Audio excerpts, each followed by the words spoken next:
জয় শ্রীরাম, জয় বজরংবলী মহারাজ। আজ এই শক্তিশালী হনুমান মন্ত্র শ্রবণ করলেই ঘটবে চমৎকার। আজ আপনি বালাজি মহারাজের কাছে যা চাইবেন ঠিক তাই পাবেন। নমস্কার প্রিয় ভক্তগণ, হনুমান ভক্ত চ্যানেলে আপনাদের সকলকে সুস্বাগতম। এই শক্তিশালী হনুমান মন্ত্রটি ভক্তি ভরে মনে বিশ্বাসের সাথে শ্রবণ কীর্তন করলে সকল প্রকার দুঃখ দুর্দশা দূর হয়, জীবনে অর্থ প্রাপ্তি ঘটে এবং সুসংবাদ আসে। এই হনুমান মন্ত্রকে লক্ষ লক্ষ কোটি কোটি ভক্তরা বিশ্বাস করে থাকে। তাই আজ আপনিও বিশ্বাস করে শ্রবণ করেই দেখুন, আপনার জীবনে এক অলৌকিক চমৎকার ঘটবে। তাহলে ভক্তগণ, নিজের দুঃখ এবং কষ্টের কথা অন্তর থেকে প্রভু বালাজি মহারাজ বজরংবলীকে জানান। এই মন্ত্র আপনার জীবনে 24 ঘন্টার মধ্যে পরিবর্তন আনবে। তাহলে আসুন ভক্তগণ, এই মন্ত্র আমরা ভক্তি ভরে শ্রবণ করে নেই 108 বার। শ্রবণ শেষে প্রভু হনুমানজিকে হৃদয় থেকে প্রণাম জানান এবং কমেন্ট বক্সে জয় জয় শ্রীরাম, জয় হনুমান অবশ্যই লিখুন।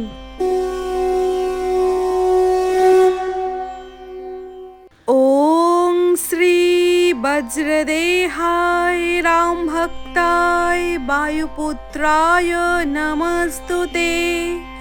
ওং শ্রী বজ্রদেহায় রাম ভক্তায় বায়ুপুত্রায় নমস্তুতে। ওং শ্রী বজ্রদেহায় রাম ভক্তায় বায়ুপুত্রায় নমস্তুতে। ওং শ্রী বজ্রদেহায় রাম ভক্তায় বায়ুপুত্রায় নমস্তুতে। ওং শ্রী বজ্রদেহায় রাম ভক্তায় বায়ুপুত্রায় নমস্তুতে। ওং শ্রী বজ্রদেহায় রাম ভক্তায় বায়ুপুত্রায় নমস্তুতে। ওং শ্রী বজ্রদেহায় রাম ভক্তায় বায়ুপুত্রায় নমস্তুতে। ওং শ্রী বজ্রদেহায় রাম ভক্তায় বায়ুপুত্রায় নমস্তুতে। ওং শ্রী বজ্রদেহায় রাম ভক্তায় বায়ুপুত্রায় নমস্তুতে। ওং শ্রী বজ্রদেহায় রাম ভক্তায় বায়ুপুত্রায় নমস্তুতে। ওং শ্রী বজ্রদেহায় রাম ভক্তায় বায়ুপুত্রায় নমস্তুতে। ওং শ্রী বজ্রদেহায় রাম ভক্তায় বায়ুপুত্রায় নমস্তুতে।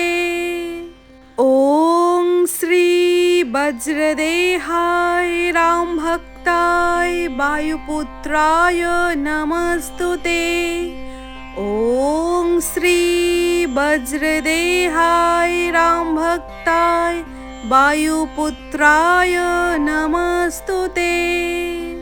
ওং শ্রী বজ্রদেহায় রাম ভক্তায় বায়ুপুত্রায় নমস্তুতে। ওং শ্রী বজ্রদেহায় রাম ভক্তায় বায়ুপুত্রায় নমস্তুতে। ওং শ্রী বজ্রদেহায় রাম ভক্তায় বায়ুপুত্রায় নমস্তুতে। ওং শ্রী বজ্রদেহায় রাম ভক্তায় বায়ুপুত্রায় নমস্তুতে। ওং শ্রী বজ্রদেহায় রাম ভক্তায় বায়ুপুত্রায় নমস্তুতে। ওং श्री वज्रदेहाय रामभक्ताय वायुपुत्राय नमस्तुते। ॐ श्री वज्रदेहाय रामभक्ताय वायुपुत्राय नमस्तुते। ॐ श्री वज्रदेहाय रामभक्ताय वायुपुत्राय नमस्तुते। ॐ श्री वज्रदेहाय रामभक्ताय वायुपुत्राय नमस्तुते। ॐ श्री वज्रदेहाय रामभक्ताय वायुपुत्राय नमस्तुते। ॐ श्री वज्रदेहाय रामभक्ताय वायुपुत्राय नमस्तुते। ॐ श्री वज्रदेहाय रामभक्ताय वायुपुत्राय नमस्तुते। ॐ श्री वज्रदेहाय रामभक्ताय वायुपुत्राय नमस्तुते। ॐ श्री वज्रदेहाय रामभक्ताय वायुपुत्राय नमस्तुते।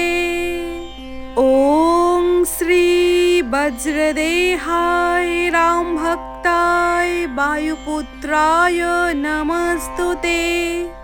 ॐ श्री वज्रदेहाय रामभक्ताय वायुपुत्राय नमस्तुते। ॐ श्री वज्रदेहाय रामभक्ताय वायुपुत्राय नमस्तुते। ॐ श्री वज्रदेहाय रामभक्ताय वायुपुत्राय नमस्तुते। ॐ श्री वज्रदेहाय रामभक्ताय वायुपुत्राय नमस्तुते। ॐ श्री वज्रदेहाय रामभक्ताय वायुपुत्राय नमस्तुते। ॐ श्री वज्रदेहाय रामभक्ताय वायुपुत्राय नमस्तुते। ॐ श्री वज्रदेहाय रामभक्ताय वायुपुत्राय नमस्तुते। ॐ श्री वज्रदेहाय रामभक्ताय वायुपुत्राय नमस्तुते। ॐ श्री वज्रदेहाय रामभक्ताय वायुपुत्राय नमस्तुते। ॐ श्री वज्रदेहाय रामभक्ताय वायुपुत्राय नमस्तुते। ॐ श्री वज्रदेहाय रामभक्ताय वायुपुत्राय नमस्तुते। ॐ श्री वज्रदेहाय रामभक्ताय वायुपुत्राय नमस्तुते। ॐ श्री वज्रदेहाय रामभक्ताय वायुपुत्राय नमस्तुते। ॐ श्री वज्रदेहाय रामभक्ताय वायुपुत्राय नमस्तुते। ॐ श्री वज्रदेहाय रामभक्ताय वायुपुत्राय नमस्तुते। ॐ श्री वज्रदेहाय रामभक्ताय वायुपुत्राय नमस्तुते। ॐ श्री वज्रदेहाय रामभक्ताय वायुपुत्राय नमस्तुते। ॐ श्री वज्रदेहाय रामभक्ताय वायुपुत्राय नमस्तुते। ॐ श्री वज्रदेहाय रामभक्ताय वायुपुत्राय नमस्तुते। ॐ श्री वज्रदेहाय रामभक्ताय वायुपुत्राय नमस्तुते। ॐ श्री वज्रदेहाय रामभक्ताय वायुपुत्राय नमस्तुते। ॐ श्री वज्रदेहाय रामभक्ताय वायुपुत्राय नमस्तुते। ॐ श्री वज्रदेहाय रामभक्ताय वायुपुत्राय नमस्तुते। ॐ श्री वज्रदेहाय रामभक्ताय वायुपुत्राय नमस्तुते। ॐ श्री वज्रदेहाय रामभक्ताय वायुपुत्राय नमस्तुते। ॐ श्री वज्रदेहाय रामभक्ताय वायुपुत्राय नमस्तुते। ॐ श्री वज्रदेहाय रामभक्ताय वायुपुत्राय नमस्तुते। ॐ श्री वज्रदेहाय रामभक्ताय वायुपुत्राय नमस्तुते। ॐ श्री वज्रदेहाय रामभक्ताय वायुपुत्राय नमस्तुते। ॐ श्री वज्रदेहाय रामभक्ताय वायुपुत्राय नमस्तुते। ॐ श्री वज्रदेहाय रामभक्ताय वायुपुत्राय नमस्तुते। ॐ श्री वज्रदेहाय रामभक्ताय वायुपुत्राय नमस्तुते। ॐ श्री वज्रदेहाय रामभक्ताय वायुपुत्राय नमस्तुते। ॐ श्री वज्रदेहाय रामभक्ताय वायुपुत्राय नमस्तुते। ॐ श्री वज्रदेहाय रामभक्ताय वायुपुत्राय नमस्तुते। ॐ श्री वज्रदेहाय रामभक्ताय वायुपुत्राय नमस्तुते। ॐ श्री वज्रदेहाय रामभक्ताय वायुपुत्राय नमस्तुते। ॐ श्री वज्रदेहाय रामभक्ताय वायुपुत्राय नमस्तुते। ॐ श्री वज्रदेहाय रामभक्ताय वायुपुत्राय नमस्तुते। ॐ श्री वज्रदेहाय रामभक्ताय वायुपुत्राय नमस्तुते। ॐ श्री वज्रदेहाय रामभक्ताय वायुपुत्राय नमस्तुते। ॐ श्री वज्रदेहाय रामभक्ताय वायुपुत्राय नमस्तुते। ॐ श्री वज्रदेहाय रामभक्ताय वायुपुत्राय नमस्तुते। ॐ श्री वज्रदेहाय रामभक्ताय वायुपुत्राय नमस्तुते। ॐ श्री वज्रदेहाय रामभक्ताय वायुपुत्राय नमस्तुते। ॐ श्री वज्रदेहाय रामभक्ताय वायुपुत्राय नमस्तुते। ॐ श्री वज्रदेहाय रामभक्ताय वायुपुत्राय नमस्तुते। ॐ श्री वज्रदेहाय रामभक्ताय वायुपुत्राय नमस्तुते।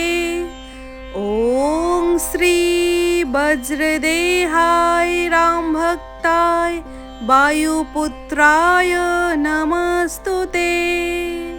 ॐ श्री वज्रदेहाय रामभक्ताय वायुपुत्राय नमस्तुते। ॐ श्री वज्रदेहाय रामभक्ताय वायुपुत्राय नमस्तुते। ॐ श्री वज्रदेहाय रामभक्ताय वायुपुत्राय नमस्तुते। ॐ श्री वज्रदेहाय रामभक्ताय वायुपुत्राय नमस्तुते। ॐ श्री वज्रदेहाय रामभक्ताय वायुपुत्राय नमस्तुते। ॐ श्री वज्रदेहाय रामभक्ताय वायुपुत्राय नमस्तुते। ॐ श्री वज्रदेहाय रामभक्ताय वायुपुत्राय नमस्तुते। ॐ श्री वज्रदेहाय रामभक्ताय वायुपुत्राय नमस्तुते। ॐ श्री वज्रदेहाय रामभक्ताय वायुपुत्राय नमस्तुते। ॐ श्री वज्रदेहाय रामभक्ताय वायुपुत्राय नमस्तुते। ॐ श्री वज्रदेहाय रामभक्ताय वायुपुत्राय नमस्तुते। ॐ श्री वज्रदेहाय रामभक्ताय वायुपुत्राय नमस्तुते। ॐ श्री वज्रदेहाय रामभक्ताय वायुपुत्राय नमस्तुते। ॐ श्री वज्रदेहाय रामभक्ताय वायुपुत्राय नमस्तुते। ॐ श्री वज्रदेहाय रामभक्ताय वायुपुत्राय नमस्तुते। ॐ श्री वज्रदेहाय रामभक्ताय वायुपुत्राय नमस्तुते। ॐ श्री वज्रदेहाय रामभक्ताय वायुपुत्राय नमस्तुते। ॐ श्री वज्रदेहाय रामभक्ताय वायुपुत्राय नमस्तुते। ॐ श्री वज्रदेहाय रामभक्ताय वायुपुत्राय नमस्तुते। ॐ श्री वज्रदेहाय रामभक्ताय वायुपुत्राय नमस्तुते। ॐ श्री वज्रदेहाय रामभक्ताय वायुपुत्राय नमस्तुते। ॐ श्री वज्रदेहाय रामभक्ताय वायुपुत्राय नमस्तुते।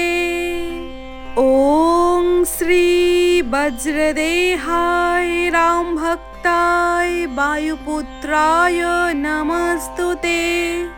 ॐ श्री वज्रदेहाय रामभक्ताय वायुपुत्राय नमस्तुते। ॐ श्री वज्रदेहाय रामभक्ताय वायुपुत्राय नमस्तुते। ॐ श्री वज्रदेहाय रामभक्ताय वायुपुत्राय नमस्तुते। ॐ श्री वज्रदेहाय रामभक्ताय वायुपुत्राय नमस्तुते। ॐ श्री वज्रदेहाय रामभक्ताय वायुपुत्राय नमस्तुते। ॐ श्री वज्रदेहाय रामभक्ताय वायुपुत्राय नमस्तुते। ॐ श्री वज्रदेहाय रामभक्ताय वायुपुत्राय नमस्तुते। ॐ श्री वज्रदेहाय रामभक्ताय वायुपुत्राय नमस्तुते। ॐ श्री वज्रदेहाय रामभक्ताय वायुपुत्राय नमस्तुते। ॐ श्री वज्रदेहाय रामभक्ताय वायुपुत्राय नमस्तुते। ॐ श्री वज्रदेहाय रामभक्ताय वायुपुत्राय नमस्तुते। ॐ श्री वज्रदेहाय रामभक्ताय वायुपुत्राय नमस्तुते। ॐ श्री वज्रदेहाय रामभक्ताय वायुपुत्राय नमस्तुते। ॐ श्री वज्रदेहाय रामभक्ताय वायुपुत्राय नमस्तुते। ॐ श्री वज्रदेहाय रामभक्ताय वायुपुत्राय नमस्तुते। ॐ श्री वज्रदेहाय रामभक्ताय वायुपुत्राय नमस्तुते।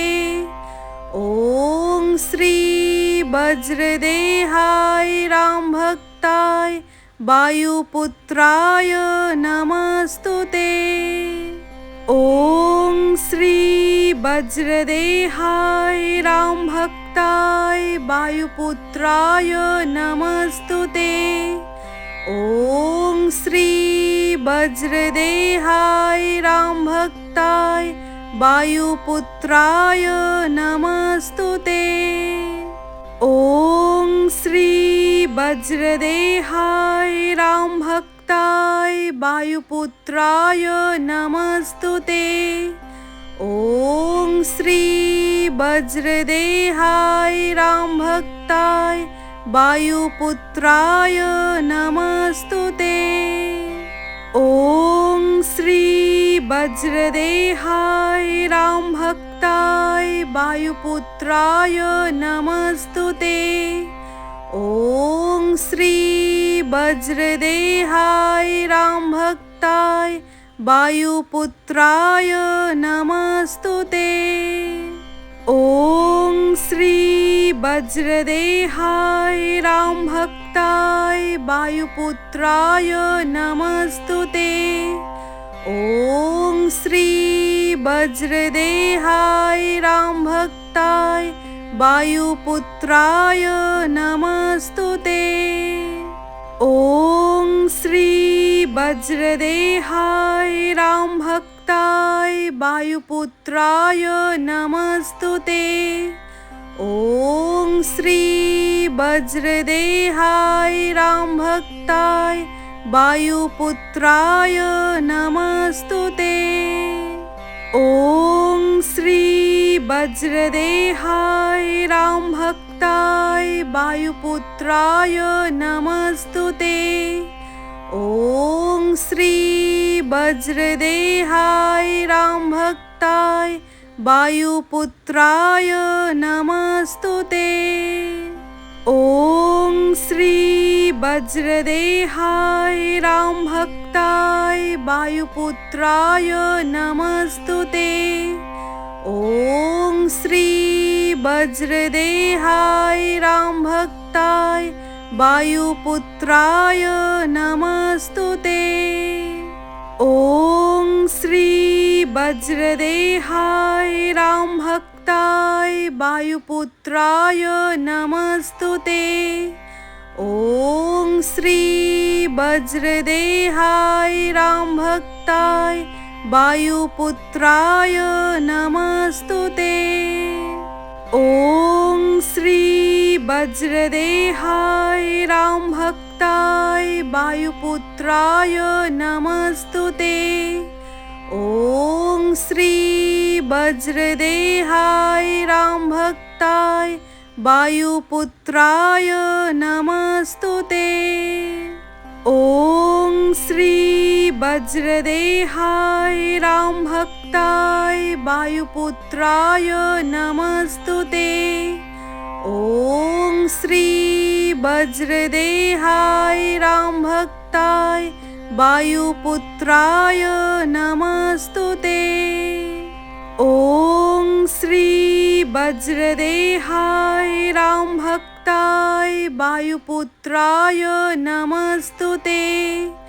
ॐ श्री वज्रदेहाय रामभक्ताय वायुपुत्राय नमस्तुते।